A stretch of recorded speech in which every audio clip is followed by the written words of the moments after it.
সনদের ব্যাপারে কমিটমেন্টের প্রশ্নে বিএনপি তাদের অবস্থান শক্ত করতেছে বলে আমার মনে হয়েছে। এটা সত্য, বিএনপি ফ্যাসিস্ট বিরোধী লড়াইয়ের সহযোদ্ধা কমরেড।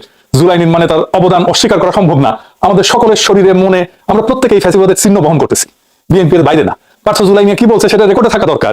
শোনেন, এবং আমি আপনাকে বলে দিচ্ছি, যদি জুলাই সনদের বিরুদ্ধে আমরা স্ট্যান্ড করি, এরা স্ট্যান্ড, আমাদের ঐক্য স্ট্যান্ড করে, আমি আন্দালিব রহমান পার্থ তার বিরুদ্ধে দাঁড়িয়ে কথা বলতে চাই। তারেক রহমান নিজে হ্যাঁ ভোট দিতে বলছে গণভোটে। আপনাদের সকলকে অনুরোধ করব যে ধানের শীষে যেমন সিলটা দিবেন 12 তারিখে, একই সাথে আপনাকে যে দ্বিতীয় ব্যালট পেপারটি দিবে হ্যাঁ এবং না, সেখানে হ্যাঁ এর পক্ষে দয়া করে আপনারা রায় দিবেন। মনে থাকবে তো? সালাউদ্দিন সাহেব বলছে জুলাই সনদের পক্ষে আমরা আছি। তো সেটা তো আর নির্বাচিত হয় নাই, সেটা হচ্ছে জুলাই জাতীয় সনদের পক্ষে আছে কি নাই।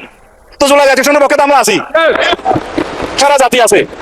শুনেছেন, রেকর্ড থাকলো। আমরা লক্ষ্য রাখবো কি করে বিএনপি রেজিং সংবিধান সংস্কার নিয়ে, জুলাই সনদের প্রতি তার কমিটমেন্টটা কতটুকু রাখে সেটা আমরা দেখবো। তবে আজকের আলাপটা পার্থর বক্তৃতার অন্য কিছু অংশ নিয়ে, কারণ পার্থ এমন কিছু বলছে, আরো কিছু ওইটা বলতে যায় যেগুলো নিয়ে কিছু আলাপ আমাদের করতেই হবে। একটা জিনিস সত্য যে বিরোধী দল আর দেশের মানুষের মধ্যে একটা বড় অংশ বিএনপির জুলাই সনদের প্রতি কমিটমেন্টের প্রতি আস্থা পাইতেছে না। এইটা বিএনপিকে বুঝে দেখতে হবে যে কেন আস্থা পাইতেছে না। এটাও পার্থের বক্তব্য আছে, কেন আস্থা পাইতেছে না এটা পার্থের বক্তব্য আছে। শোনেন, পার্থ বলতেছে আপনারা কেন বিপ্লবী সরকার করলেন না। শোনেন, একদম রেসপেক্টের সাথে বলি, আপনারা সেই সময় রেভলিউশনারি গভর্নমেন্ট করেন নাই কেন? নর্মাল গভর্নমেন্টে গেলেন কেন? ট্রানজিশনাল রেভলিউশনারি গভর্নমেন্ট করতেন। শুনেছেন পার্থ কেন বলতেছে আপনারা কেন করলেন না? মানে অন্তর্বর্তীকালীন সরকার কার পার্থ?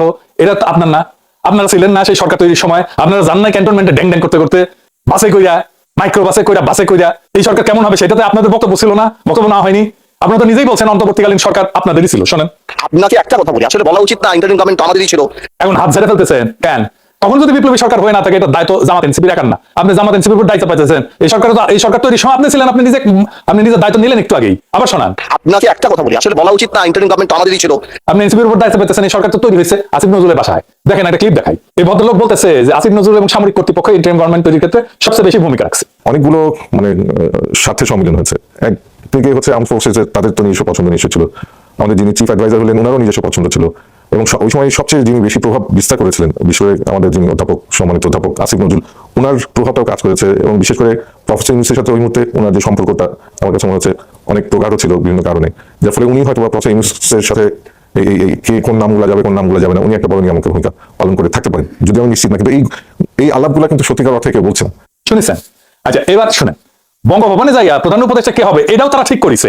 মানে এই দুইজন, একজন এই যে মানজার আল মতিন, যারা আবু মাহমুদ ভাইকে বলছিল ট্রুথ ইজ নো ডিফেন্স। শুনেন, কিন্তু আমার কাছে এই মুহূর্তে মনে হচ্ছে যেদিন আমরা বঙ্গভবনে গেলাম 6 আগস্ট, তখন বিশেষ করে আমাদের একটা বড় দায়িত্ব ছিল আমাদের যে নতুন সরকার হবে সেই সরকারের প্রধান কে হবেন, অন্তর্বর্তী সরকারের। তো সেটা একটা কাজ ছিল, যে কাজটা আমরা 6 থেকে 7 ঘন্টা লেগেছিল সম্পূর্ণ করতে, এবং দীর্ঘ সময় আমাদেরকে বঙ্গভবনে থাকতে হয়েছিল। আমি যদি ভুল না করি সেই দিনটা ছিল 6 আগস্ট, এবং এটা পেছনে আপনারও কিছু অবদান ছিল, বিশেষ করে বঙ্গভবনে যাওয়া কিংবা না যাওয়া নিয়ে। শুনেছেন? আচ্ছা বলেন তো, এই লোকটা চিনেন আপনি? সাদা চুল, ঢাকা ইউনিভার্সিটি প্রফেসর। সে নিজেই বলছে সে একটা নিরাপদ জীবন চায়, সিভিল সোসাইটি নিরাপদে থাকতে চায়। শোনেন, সিভিল সোসাইটির অনেক লিডারের নেতৃত্ব ছিল, তার মধ্যে আমিও নিশ্চয়ই আছি। সিভিল সোসাইটি তো সবসময় একটু নিরাপদেই থাকতে চায় সামাজিকভাবে। তো মাস্টার তুমি তাইলে মধ্যে ঢুকো কেন বাপ? কেন বিশ্ববিদ্যালয়ের শিক্ষকদের ওই জায়গায় যাইতে হবে? সরকার কেমন হবে সেটা ঠিক করতে হবে কেন? সে যে কয়টার নাম বলিছে ওখানে কারা কারা গেছিল বঙ্গভবনে, আপনারা জানতেন যে এরকম ইউনিভার্সিটির মাস্টাররা গেছিল? এদেরকে নাহিদ নিয়ে গেছে, ওই সেই বলতেছে নাহিদ নিয়ে গেছে। বিশেষ করে সেই সময় প্রথম যোগাযোগটা করেছিল নাহিদ, যে স্যার আপনাদেরকে যেতে হবে, আপনারা একজন যাবেন। এই যে কয়টা টিচার গেছিল সব কয়টা আলট্রা সেকুলার লেফট, আমি তাদের নাম বলতেছি না। তাহলে বুঝেন এই ট্রানজিশনটা কেমনে ম্যানেজ হয়েছে, কেমনে সরকার তৈরি হয়েছে, সরকার তৈরির দায়িত্ব দেয়। তারপরে মানুষের মনে কেন সন্দেহ আছে জানেন? সংবিধান সংস্কার কমিশন, এগুলো তো বিএনপির দফা। বিএনপির 31 দফার প্রথম দফা কি ছিল? এটা সাহেব দেখা, দফা 1 সংবিধান সংস্কার কমিশন গঠন। একটি সংবিধান সংস্কার কমিশন গঠনের মাধ্যমে বিতর্কিত অগণতান্ত্রিক সংশোধনীয় পরিবর্তন পর্যালোচনা করে প্রয়োজন অনুযায়ী বাতিল বা সংশোধন করার কথা জানানো হয়। সংবিধানে গণভোট ব্যবস্থা পুনঃপ্রবর্তন করে জনগণের গণতান্ত্রিক অধিকার পুনঃপ্রতিষ্ঠা করার কথা বলা হয়। সংবিধান সংস্কার কমিশন কই আপনার? 1 নম্বর দফা তো ছিল আপনার 31 দফা, এটা আপনাদের বাদ দেন। প্রফেসর ইউনূসের সংবিধান সংস্কার আপনাদেরটা করেন। এখন মুখটা বন্ধ কেন? এই যে পার্থ সাহেব বলেন তো কি বলছিলেন 31 দফার 1 নম্বরে? বাড়ি কোথায় গোপালী? আপনার মুখটা এখন বন্ধ কেন বলেন তো? কি বলছিলেন এতক্ষণ ধরে? মুখটা বন্ধ কেন এখন? দেশ কোথায় গোপালী? দেখেছেন খালেদা জিয়া একই কথা কয়। পাঠক হয়েছে এনসিপি কে আপনারা জেন জি কে রিপ্রেজেন্ট করেন, আপনারা জামাত জেনারেশন হইয়েন না। শুনেন, আর এনসিপি যে আমাদের দল, আমাদের হিরোরা যারা যুদ্ধ করেছেন, যারা এখানে আছেন, তাদেরকে বলে দিই আপনারা জেনজি কে রিপ্রেজেন্ট করেন, জামাত জেনারেশন হয়ে যান না। আপনারা তো বাংলাদেশে জাতীয়তাবাদী রাজনীতি করেন, বাকশালী হয়ে যায় না। আওয়ামী লীগের সমর্থন নিয়ে তো ক্ষমতা এসেছেন। দেখেন নভেল কি কয়, সেও আপনাদের দাবরানির মধ্যে রাখে। দেখেন, আওয়ামী লীগকে স্পেস দিতে হবে, বৈধতা দিতে হবে, রাজবন্দীদেরকে মুক্তি দিতে হবে। আমাদের দাবি তিনটাই, আমরা আপনাদের পদত্যাগের কথা বলছি না।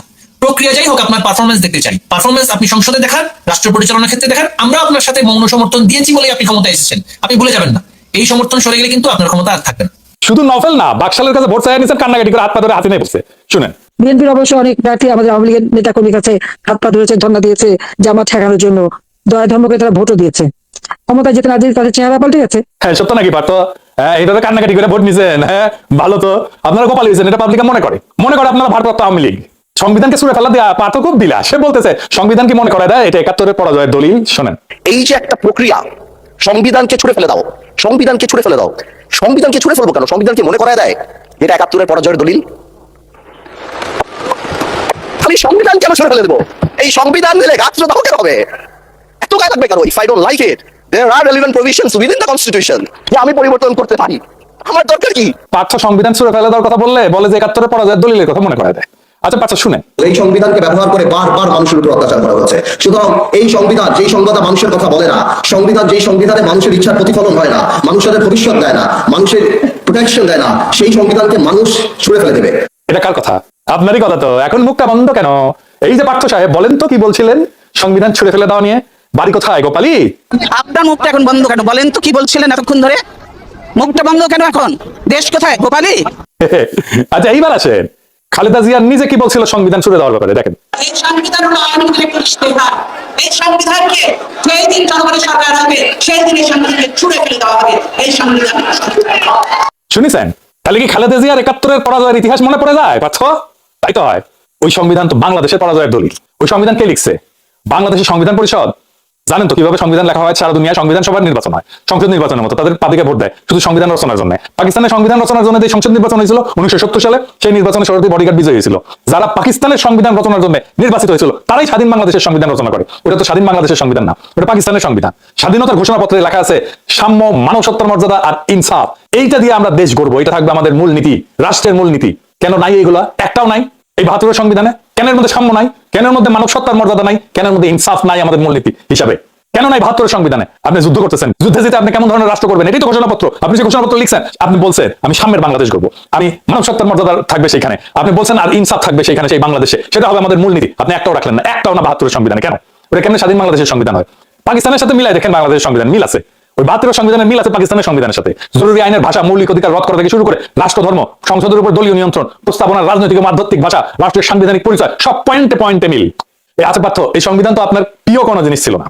আপনি তো 72-এর সংবিধান যে আওয়ামী লীগের রক্ষিতা ছিল সেটা তো আপনিও কইছিলেন।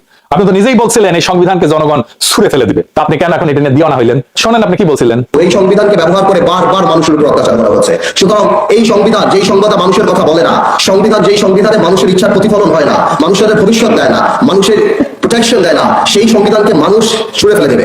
শুনেছেন পার্থ কি কইছিলেন? এবার সংসদে কি কইছে পার্থ? এডিটর সাহেব আবার শোনান। এই যে একটা প্রক্রিয়া, সংবিধানকে ছুড়ে ফেলে দাও, সংবিধানকে ছুড়ে ফেলে দাও। সংবিধানকে ছুড়ে ফেলবো কেন? সংবিধানকে মনে করায় দেয় এটা 71-এর পরাজয়ের দলিল। আমি সংবিধান কেন ছুড়ে ফেলে দেবো? এই সংবিধান দিলে গাছ দাও কেন হবে? এত গায়ে লাগবে কেন? If I don't like it, there are relevant provisions within the constitution যে আমি পরিবর্তন করতে পারি। আমার দরকার কি? আচ্ছা, মির্জা ফখরুল সংবিধান নিয়ে কি বলছিল শুনেন। কোন সংবিধান? এটা আওয়ামী লীগের তৈরি করা সংবিধান, তার নিজের স্বার্থে, দলের জন্য। এই সংবিধানকে কেটে তার এক তৃতীয়াংশ তারা করেছে একজন ব্যক্তির জন্য, এবং যেখানে কোনো প্রশ্ন করা যাবে না, এটা করছেন, এবং এটা কোনোদিন নাকি পরিবর্তন করা যাবে না। সংবিধান তো মানুষের জন্য, সংবিধান তো কোনো ব্যক্তির জন্য নয়। এই মানুষের সংবিধান তারা নষ্ট করে ফেলেছে। শুনেছেন? মানে এদের কথার কোনো ঠিক নাই। যখন যেটা পছন্দ, যখন যেটা কাজে লাগে সেটাই বলে, আর খালি মিছা কথা বলে, কথা ঘুরায়। এই জন্য এদেরকে বিশ্বাস করে না, ইচ্ছা মতো এটা কথা ঘুরায়। আগে এক কথা বলে, তারপর আবার চোখ উল্টে দেয়। এরা সবসময় চোখ উল্টায়। এটা হচ্ছে চোখ উল্টানো পার্টি, বুঝিস? আবার পার্থ কারা যেন উদ্দেশ্য করে কইছে আপনারা 6 বলে 12 রান করেছেন, আর আমরা এর আগে 300 রান করেছি। শুনেন, আপনারা 6 বলে 12 রান করেছেন, কিন্তু এর আগের 300 রান আমরা সবাই করেছি। শুনেছেন? আপনারা তো এই ভিডিওটা দেখেছেন, বিএনপি নেতার স্লোগান দিতে দিতে দৌড় দেওয়া। এটা সাহেব দেখান আবার।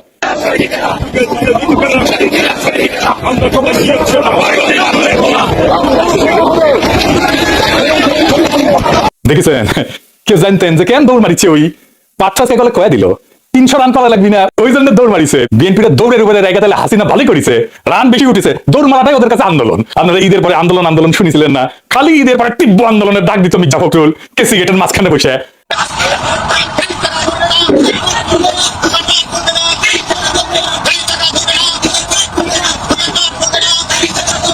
এইটা হইতেছে দৌড়ানির আন্দোলন, রাস্তায় নামে মাত্র দৌড়।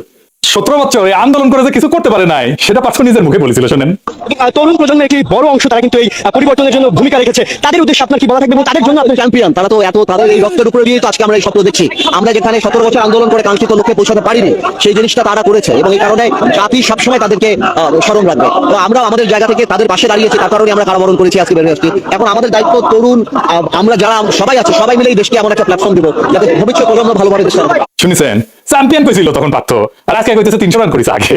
শুধু কি তাই, মেজর হাফিজ যারা স্পিকার বানায়, যারা উদ্দেশ্য করে সংসদে কথা বলে পার্থ, সে নিজেও বলেছিল কি শুনেন। যদি আরো 10 বছর সংগ্রাম করতাম এই স্বৈরাচারী সরকারকে, যারা সেনাবাহিনীর অস্ত্র নিয়ে মারণাস্ত্র নিয়ে নিরস্ত্র মানুষের উপর ঝাঁপিয়ে পড়ে, এতে সরানো সম্ভব ছিল না।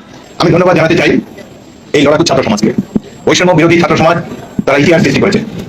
শুনেছেন, গান পার হইলে মাঝি কনসুদির ভাই, তাই না? এখন মুখটা বন্ধ কেন? এই যে পার্থ সাহেব বলেন তো কি বলছিলেন ইন্স্যুরেন্স করা নিয়ে? বাড়ি কোথায় গোপালী? আপনার মুখটা এখন বন্ধ কেন? বলেন তো কি বলছিলেন এতক্ষণ ধরে? মুখটা বন্ধ কেন এখন? দেশ কোথায় গোপালী? আওয়ামী লীগের রক্ষিতা এই সংবিধানের ফেলায় আওয়ামী লীগ ভাগিছে, তো ইদ্যৎ কালটা তো শেষ হইতে দেন, তারপরে নিকা বসেন। এত প্রেমের দিওয়ানা হয়ে ইদ্যৎ কাল শেষ হওয়ার আগে নিকা বসিলেন? ইদ্যৎ কালের তো একটা মেডিকেল রিজন আছে। 72 সংবিধানের পেটের তো বাকশালের বীজ আছে, ওই পোলা তো পেটের মধ্যে আছে, ফ্যাসিবাদের বীজ আছে, ওটা থেকে বাকশালী বের হবে, পয়দা হবে ফ্যাসিবাদী। আপনি ভারপ্রাপ্ত ভাতারি হয়ে থাকবেন। 72 সংবিধান শুধু রাজনৈতিক স্মারক না, এটা ইনস্টিটিউশনাল ফেইলিওরের উৎস। পার্থ একটা জিনিস বুঝলাম না, আপনি যেমন সংবিধানের বিরুদ্ধে কইছিলেন, ঠিক তেমনি আন্তর্জাতিক খ্যাতি সম্পন্ন বাটপার বিকাশ ঠুরাও কিন্তু কইছিল। শুনেন, এই কোন বিরোধী সংবিধান দিয়ে বাংলাদেশ আর চলবে না। আজকে জাতির প্রয়োজনে নতুন সংবিধান রচনা করতে হবে। বিকাশ নুরা মন্ত্রী হইলো, আপনি এখানে হইলেন না। এই 72 সংবিধানের পরতে পরতে লুকায় আছে ফ্যাসিবাদ। এই সংবিধানে জন্ম দিয়েছিল হাসিনার ফ্যাসিবাদ। বাংলাদেশে আবারও ফিরে আসবে ফ্যাসিবাদ যদি এই 72 সংবিধান থাকে। যে সংবিধান 55 বছর আগে লেখা হয়েছিল, সেই সংবিধান কি আজকের কমপ্লেক্সিটি এটা ধারণ করতে পারে? আজকের দুনিয়ার সমস্যাকে সমাধান দিতে পারে? আমি একটা উদাহরণ দিই, আপনি আইনজীবী, ব্যারিস্টার, আপনি এটা জবাব দেবেন আমাকে। এই সংবিধান যে কত জঘন্য, কত অপূর্ণ, কত ধ্বজভঙ্গ আমি দেখে দিতেছি। বাংলাদেশ সংবিধানে কোনো পৃথক সাংবিধানিক আদালত নাই। সাংবিধানিক আদালত কেন লাগবে? কারণ সংবিধান ব্যাখ্যা এবং রক্ষার দায়িত্ব সাংবিধানিক আদালতে। এই ব্যাখ্যা এবং রক্ষার দায়িত্ব আমি দিয়ে দিচ্ছি সুপ্রিম কোর্টকে। কিন্তু যে সুপ্রিম কোর্টের বিচারপতি নিয়োগ পায় রাষ্ট্রপতির মাধ্যমে, যিনি প্রধানমন্ত্রীর পরামর্শে কাজ করে, তার মানে কি? তার মানে বিচারপতি তো আমার নিয়োগ করার চাকর। জার্মানি, দক্ষিণ কোরিয়া, দক্ষিণ আফ্রিকা বহু দেশে পৃথক সাংবিধানিক আদালত আছে, যেখানে বিচারপতি নিয়োগের নির্বাহী বিভাগের হস্তক্ষেপ থাকে না। বাংলাদেশে এই সুরক্ষা নাই। ফলাফল, বিচার বিভাগ নির্বাহী বিভাগের উপর নির্ভরশীল হয়ে পড়ছে। সংবিধান রক্ষার দায়িত্ব যাদের উপরে, তারা নিজেরাই সংবিধান লঙ্ঘনকারী নিয়োগ করা। আপনি যার সাংবিধানিক আদালত ঢুকাতে পারবেন সংবিধান সংশোধন করে? এই সংবিধানে বলেন তো কতগুলো জায়গায় আপনি সংশোধনী আনতে হবে? চিন্তা করে দেখছেন একবার? আপনি তো ব্যারিস্টার। পুরো কনস্টিটিউশনের ডিজাইনটাই হাইকোর্ট ডিভিশন, অ্যাপিলেট ডিভিশনকে কেন্দ্র করে লেখা।